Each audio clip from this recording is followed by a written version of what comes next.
অবশেষে অবশেষে Neymar is back for national team. তিনি বিশ্বকাপে ডাক পেয়েছেন নেইমার জুনিয়র।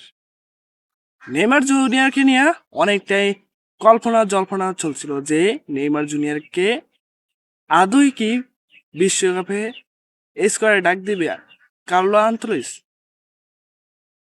ওই কল্পনা জল্পনা শেষ করে এখন নেইমারকে দলে ঢুকিয়েছেন কার্লো আন্তোলিস।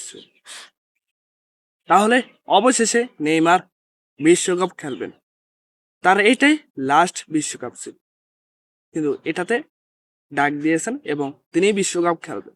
নেইমার জুনিয়র, এই নেইমার জুনিয়র লাস্ট ব্রাজিলের জার্সিতে খেলেছেন 2023 সালে। তারপর থেকে তিনি ইনজুরির কারণে জাতীয় দলে আর খেলতে পারেন।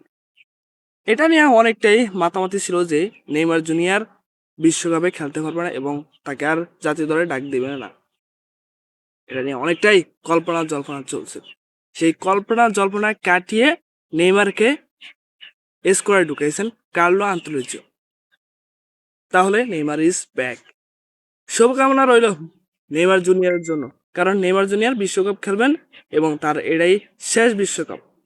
আমাদের ব্রাজিল ফ্যানদের মধ্যে একটু ইমেজ চলে আসছে এবং আজকে আমরা অনেকটাই খুশি। নেইমার জুনিয়র অবশেষে বিশ্বকাপের স্কোয়াডে ডাক পেল। আর্জেন্টিনার ফ্রেন্ডরা, তোমরা কি রাগ করলা নেইমার জুনিয়রকে স্কোয়াড দেখে?